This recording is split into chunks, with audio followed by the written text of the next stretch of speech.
So you can lay one source of human suffering at the feet of tyrannical social structures, but the other element of it, clearly, is the mere fact of the arbitrariness of the natural world.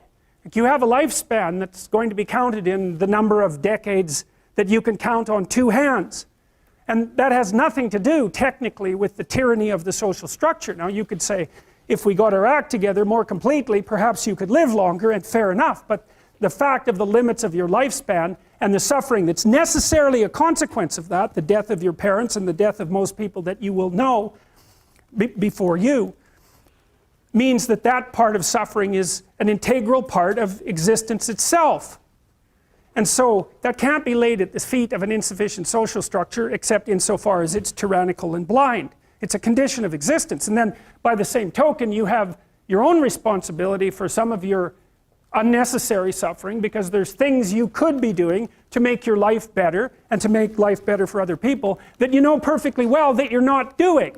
And so if you stopped doing all the unnecessary things that make your life bad, then it would improve to some degree that is not really computable, because you don't know how far you could push that.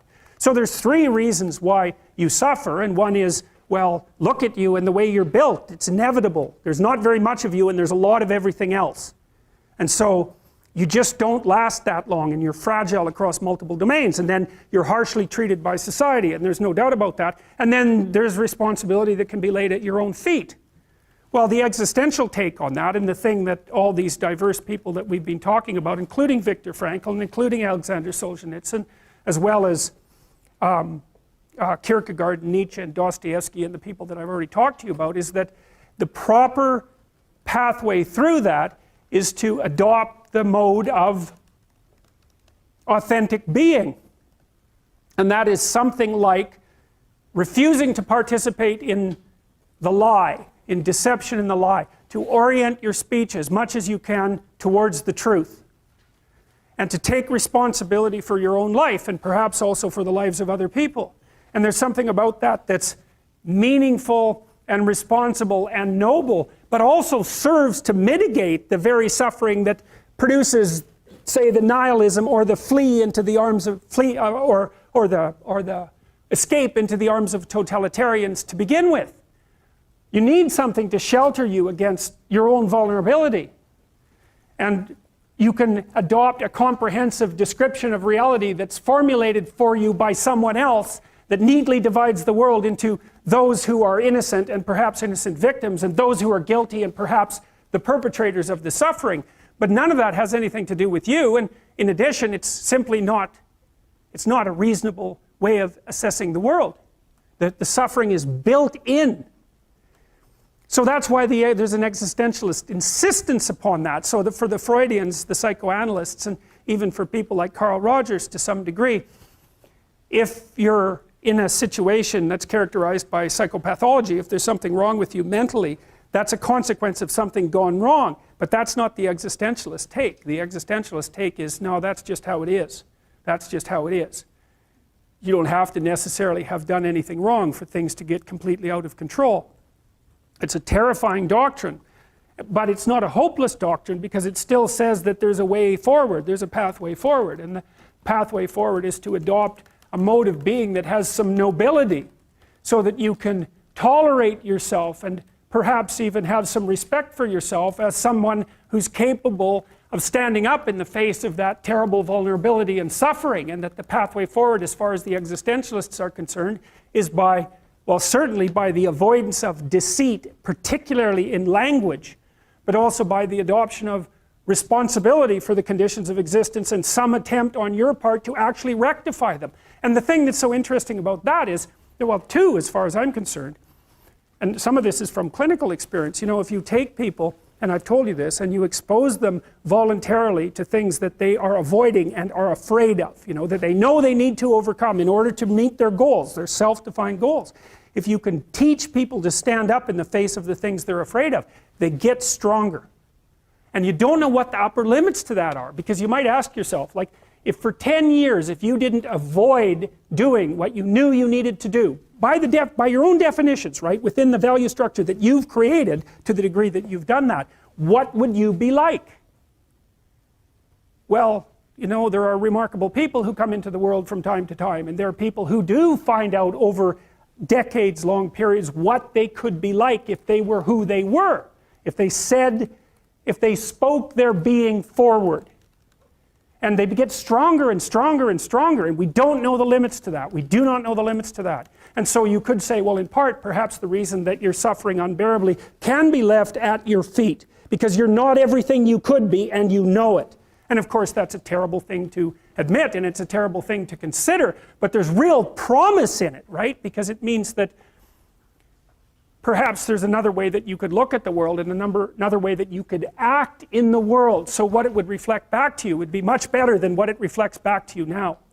And then the second part of that is, well, imagine that many people did that, because we've done a lot as human beings. We've done a lot of remarkable things, and I've told you already, I think before, that today, for example, about 250,000 people will be lifted out of abject poverty, and about 300,000 people attached to the electrical power grid. We're lifting people out of poverty collectively at a faster rate that's ever occurred in the history of humankind by a huge margin. And that's been going on unbelievably quickly since the year 2000. The UN had planned to have poverty between 2000 and 2015, and it was accomplished by 2013. So there's inequality developing in many places, and you hear lots of political agitation about that. But overall, the tide is lifting everyone up, and that's a great thing. And we have no idea how fast we could multiply that if people got their act together and really aimed at it. Because, you know, my experience is with people that we're probably running at about 51% of our capacity. I mean, you can think about this yourselves. I often ask undergraduates how many hours a day you waste, or how many hours a week you waste. And the classic answer is something like 4 to 6 hours a day. You know, inefficient studying, watching things on YouTube that not only do you not want to watch, that you don't even care about, that make you feel horrible about watching after you're done. That's probably 4 hours right there. You know, you think, well, that's 25 hours a week, it's 100 hours a month, that's 2.5 full work weeks, it's half a year of work weeks per year. And if your time is worth $20 an hour, which is a radical underestimate, it's probably more like 50 if you think about it in terms of deferred wages. If you're wasting 20 hours a week, you're wasting $50,000 a year. And you are doing that right now. And it's because you're young, wasting $50,000 a year is a way bigger catastrophe than it would be for me to waste it, because I'm not going to last nearly as long. And so if your life isn't everything it could be, you could ask yourself, well, what would happen if you just stopped wasting the opportunities that are in front of you? You'd be who knows how much more efficient. 10 times more efficient. 20 times more efficient. That's the Pareto distribution. You have no idea how efficient people get. It's off the charts. Well, and if we all got our act together collectively and stopped making things worse, because that's another thing people do all the time, not only do they not do what they should to make things better, they actively attempt to make things worse because they're spiteful or resentful or arrogant or deceitful or homicidal or genocidal, or all of those things all bundled together in an absolutely pathological package. If people stopped really, really trying just to make things worse, we have no idea how much better they would get just because of that. So there's this weird dynamic that's part of the existential system of ideas between human vulnerability, social judgment, both of which are major causes of suffering, and the failure of individuals to adopt the responsibility that they know they should adopt. And that's the thing that's interesting too, is that, and like another thing I've often asked my undergraduate classes is, you know, there's this idea that people have a conscience. And you know what the conscience is. It's this feeling or voice you have in your head just before you do something that you know is stupid, telling you that probably you shouldn't do that stupid thing. You don't have to listen to it, strangely enough.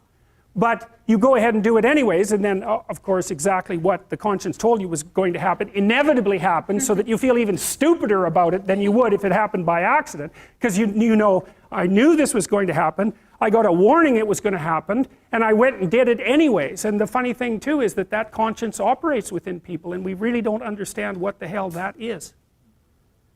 So you might say, well, what would happen if you abided by your conscience for 5 years or for 10 years? What sort of position might you be in? What sort of family might you have? What sort of relationship might you be able to forge?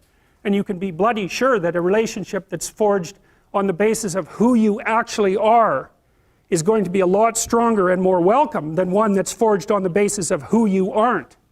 Now, of course, that means that the person you're with has to deal with the full force of you in all your ability and your catastrophe, and that's a very, very difficult thing to negotiate. But if you do negotiate it, well, at least you have something, you have somewhere solid to stand, and you have somewhere to live, you have a real life. And it's a great basis upon which to bring children into the world, for example, because you can have an actual relationship with them instead of torturing them half to death, which is what happens in a tremendously large minority of cases.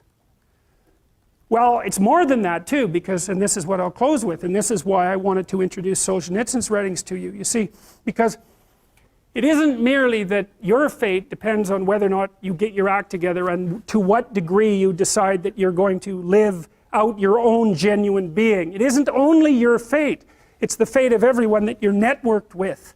And so, you know, you think, well, there's 9 billion, 7 billion people in the world. We're going to peak at about 9 billion, by the way, and then it'll decline rapidly. But 7 billion people in the world, and who are you? You're just one little dust mote among that 7 billion, and so it really doesn't matter what you do or don't do, but that's simply not the case.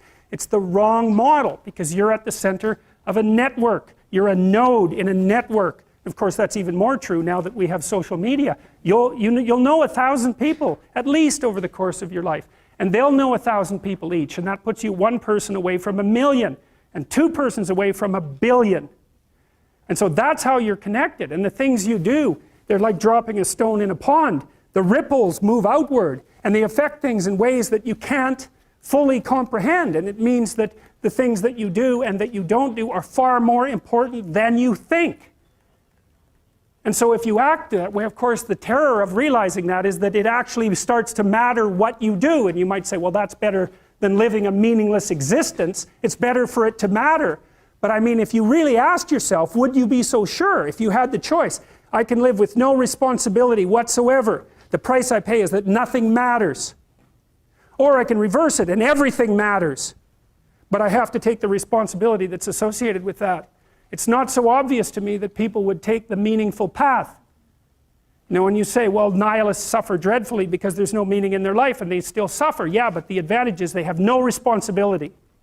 So that's the payoff, and I actually think that's the motivation. Say, well, I can't help being nihilistic. All my belief systems have collapsed. It's like, yeah, maybe. Maybe you've just allowed them to collapse because it's a hell of a lot easier than acting them out. And the price you pay is some meaningless suffering, but you can always whine about that and people will feel sorry for you, and you have the option of taking the pathway of the martyr, so that's a pretty good deal, all things considered, especially when the alternative is to bear your burden properly and to live forthrightly in the world. Well, what Solzhenitsyn figured out, and so many people in the 20th century, it's not just him, even though he's the best example, is that if you live a pathological life, you pathologize your society. And if enough people do that, then it's hell. Really. Really. And you can read the Gulag Archipelago if you have the fortitude to do that, and you'll see exactly what hell is like. And then you can decide if that's a place you'd like to visit, or even more importantly, if it's a place you'd like to visit and take all your family and friends. Because that's what happened in the 20th century.